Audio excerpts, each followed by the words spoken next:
Good afternoon everyone. Book keeping and accountancy में हमने जितने भी चैप्टर कंप्लीट किए हुए हैं उनके आपको सभी पूरा वर्क कंप्लीट होना चाहिए आपके रजिस्टर में। थ्योरी का जितना आपको बताया गया उतना थ्योरी का पोर्शन आपको लर्न भी करना है और अपने रजिस्टर में भी नोट डाउन करके और रखना है। जितने भी हमारी एंट्रीज है, सवालें हैं, सवालों पे जितने भी हमारे फॉर्मेट सहित बनाए गए हैं उन सभी सवालों को सॉल्व करके और प्रॉपर उनके फॉर्मेट में ही उनको कंप्लीट करके और रखना है। ये सारा वर्क आप रेगुलर करते रहेंगे तो आपके पास इकट्ठा नहीं होगा बहुत ज़्यादा काम। जो आप रेगुलर सवाल करते रहेंगे तो आपको किसी सवाल में जो प्रॉब्लम आती है वो आप पूछ सकते हैं और फिर उसके आगे आप सवालों को कंटिन्यू कर सकते हैं। तो एक बार हम देख लेते हैं कि हमने अब तक कितने चैप्टर कंप्लीट किए हुए हैं। First chapter introduction of accounting, ये हम पूरा कंप्लीट कर चुके हैं। Second fundamental accounting assumption, accounting principle and accounting standard. Third chapter recording business transactions. Fourth chapter journal, book of original record. Fifth chapter subsidiary books और subdivision of journal. Six chapter होगा ledger, जो हम complete कर चुके हैं। Laser में हमने सारे अकाउंट ओपन किए हैं जिनकी हमने जर्नल में एंट्रीज किए हैं। इसके बाद बैंक रिकॉन्सिलिएशन स्टेटमेंट, बैंक समाधान विवरण, जो हम पूरा चैप्टर कंप्लीट कर चुके हैं। उसमें जितने भी हम सवाल कर चुके हैं उन सवालों को आप विशेष रूप से ध्यान रखेंगे कि हमने डेबिट शेष वाले जो कि रोकड़ बही या कैश बुक के अकॉर्डिंग हमने सम किए हैं। तो कैश बुक के अनुसार जो डेबिट बैलेंस और क्रेडिट बैलेंस के सम है वो हम कंप्लीट कर चुके हैं। इसके बाद हमारा अभी जो चैप्टर कंटिन्यू है वो है trial balance. Trial balance means होता है तलपट। जब हमने जर्नल की ओरिजिनल बुक की एंट्रियां सारी कंप्लीट कर ली, उसके बाद लेजर कंप्लीट किया, सारे अकाउंट ओपन कर लिए लेजर में, उसके बाद बनता है ट्रायल बैलेंस। तलपट एक ऐसी सूची होती है या एक ऐसी लिस्ट होगी जिसमें हम सारे अकाउंट के बैलेंसेस को लिखते हैं। तो इस प्रकार ट्रायल बैलेंस में हमने जो किया है वो एक बार रिवीजन देख करते हैं। चैप्टर 8 ट्रायल बैलेंस, इसमें हमने डेफिनेशन देखी है सबसे पहले विलियम पिकल्स की। इसे मैंने आपको बहुत अच्छे से याद करने के लिए कहा हुआ है। आप इसे याद करके ही रखेंगे और लिख करके भी, और मुझे यदि फोटो सेंड करेंगे तो बहुत अच्छा है, और यदि आपने लर्निंग की वीडियो बनाई हो तो वो भी मुझे सेंड कीजिए। इसके बाद मेमोरेबल टर्म्स देखी थी हमने, जो कि पूरे चैप्टर में हम इन टर्म्स को देखेंगे या इनका यूज करेंगे।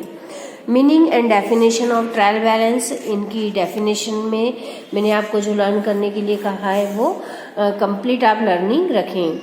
8.2 में नीड और objectives of preparing a trial balance, इसके 8 पॉइंट है, एनी 6 मैंने आपको करने के लिए कहे हैं।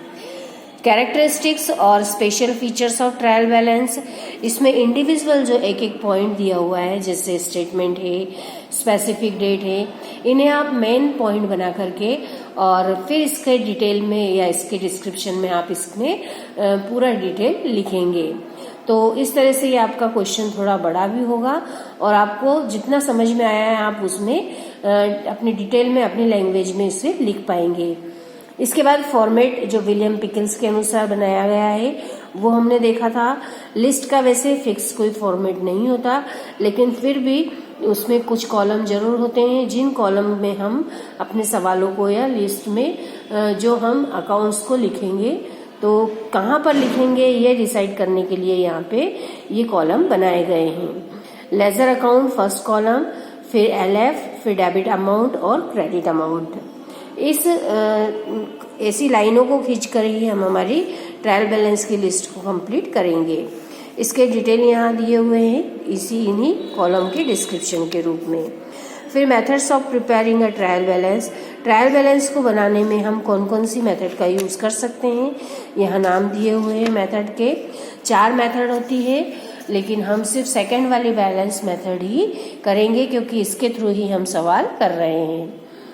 इसमें जो बैलेंस मेथड है उसमें यह समझाया गया है कि जब जर्नल में एंट्रीज कर ली जाती है उसके द्वारा जब लेजर में हम उन सभी खातों को ओपन करते हैं या उसकी पोस्टिंग करते हैं जर्नल से, तो उन सारे बैलेंसेस को, उन सारे खातों के जब बैलेंस निकालते हैं और उन बैलेंसेस को जब हम एक स्थान पर लिखते हैं तो वो कहलाता है trial balance.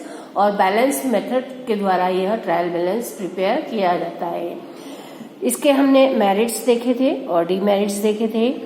How to prepare a trial balance, किस तरह से बनाए जाते हैं, इसके रूल्स भी बताए गए थे जो आपको अच्छे से याद रखना है सवालों को करने के पहले। फिर 8.8 है grouping of assets and liability, schedule of debtors and creditors. हमने समूहीकरण कर दिया, ग्रुपिंग कर दिया। बहुत सारे एक जैसे अकाउंट्स होते हैं, उनको यदि हम अलग अलग न लिखें और उन्हें एक करके लिख दें तो वो कहलाता है समूहीकरण या grouping. Trial balance with the help of list of balances, balances की सहायता से किस प्रकार बनाएं, तो बैलेंस हम कौन सा देखें, डेबिट बैलेंस या क्रेडिट बैलेंस। जो हमें दिया हो सवाल में हमें वो ध्यान रखना है। लेकिन कुछ बैलेंसेस ऐसे होते हैं जो हमें पहले पता होने चाहिए कि इनके बैलेंस ऑलवेज डेबिट होते हैं या क्रेडिट होते हैं। तो उसके लिए आपको यहाँ पे एक लिस्ट दी हुई है।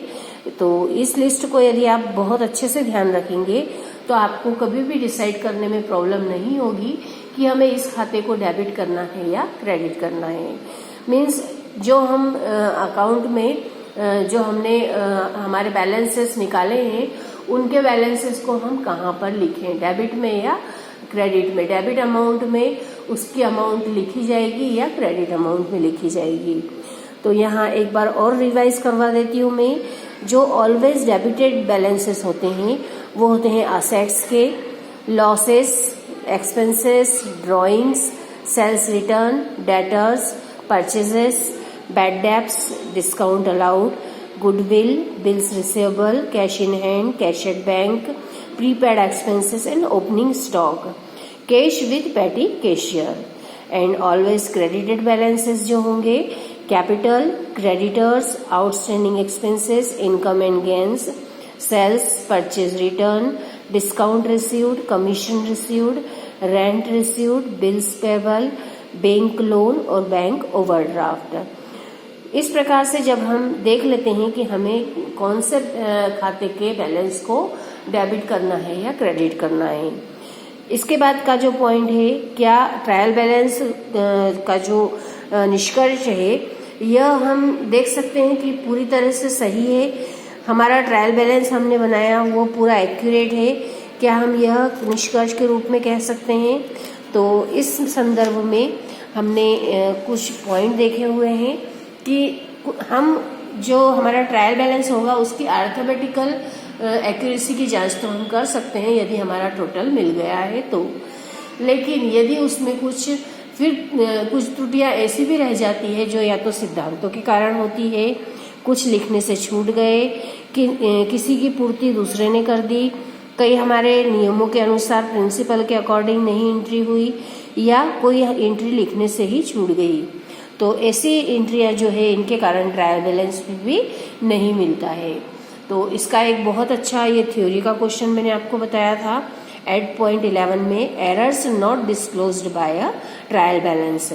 ये आपको यहाँ पे एक चार्ट के रूप में भी दिया हुआ है, इसमें आपको एक एक पॉइंट क्लियरली दिखेगा और आप यहीं से इन्हें याद कर सकते हैं और इनकी डिटेल को यहाँ जो समझाया गया है उसमें से आप याद करेंगे। इसके बाद है errors which can be disclosed by a trial balance. ऐसी एरर्स भी हमने देखी है, ऐसी त्रुटियां या गलतियां जो हमारे ट्रायल बैलेंस से हमें स्पष्ट दिखाई देती है।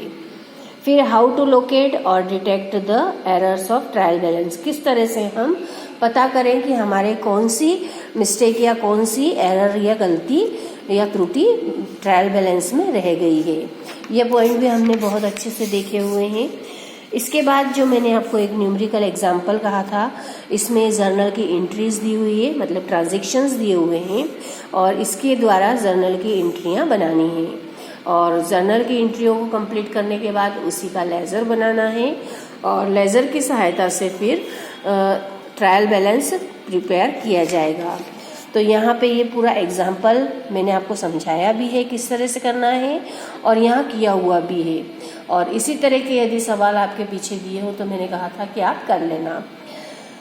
इसके बाद जो हमारे सिंपल सम हैं जिसमें हमको बैलेंस निकाल करके दिया गया है और उससे हमें सिर्फ एक लिस्ट प्रिपेयर करनी है जिसे ट्रायल बैलेंस कहते हैं या एक स्टेटमेंट के रूप में। तो ये एग्जाम्पल भी हमने देखा था, एग्जाम्पल नंबर 2 था और इसे मैंने आपको बहुत अच्छे से समझाया भी था एक एक पॉइंट को। जो 3rd एग्जाम्पल था इसमें मैंने आपको बताया था कि ये गलत है या फिर इसमें कुछ मिसिंग है। तो इसे आप देखेंगे कि कौन सी अमाउंट यहाँ पर गलत लिखी गई है या कौन सी यहाँ पर नहीं लिखी गई है। तो इस तरह के सवाल आपको दिए जा सकते हैं। इसमें इनकरेक्ट ट्रायल बैलेंस दिया जाता है और उसे फिर आपको करेक्ट करना होता है। तो ये सारे एग्जाम्पल भी मैंने आपको कहा है, ये आप पूरे कंप्लीट अच्छे से कर लेंगे। जो इन एग्जाम्पल्स के बीच में आया है उसी तरह के सवाल अब पीछे आपको यहाँ अनसॉल्व्ड या न्यूमेरिकल एग्जाम क्वेश्चन में पीछे मिलेंगे। तो उसमें जो फर्स्ट सम है न्यूमेरिकल क्वेश्चन में, इस सम में जो Shri Kamlesh and company books revealed the following details of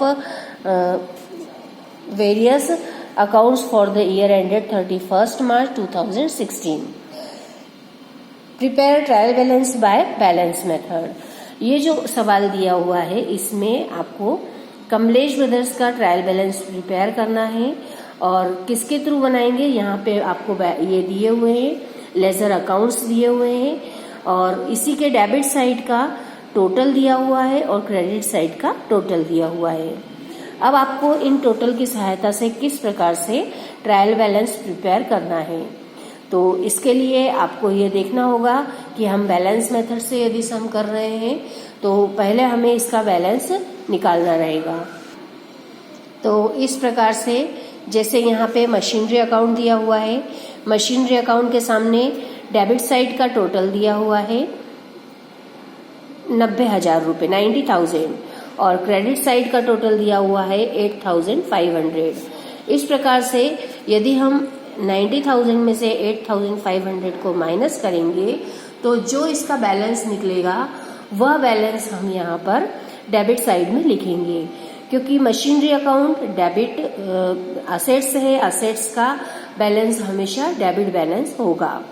और दूसरी तरह से हमें ये भी याद रखना है कि जिधर का हमारा टोटल ज्यादा रहेगा उधर ही बैलेंस उसका लिखा जाएगा। इस प्रकार से 90,000 डेबिट साइड में लिखा है इसलिए इसका बैलेंस भी डेबिट साइड में लिखा जाएगा। 81,000 इसका आएगा 500 रुपीज।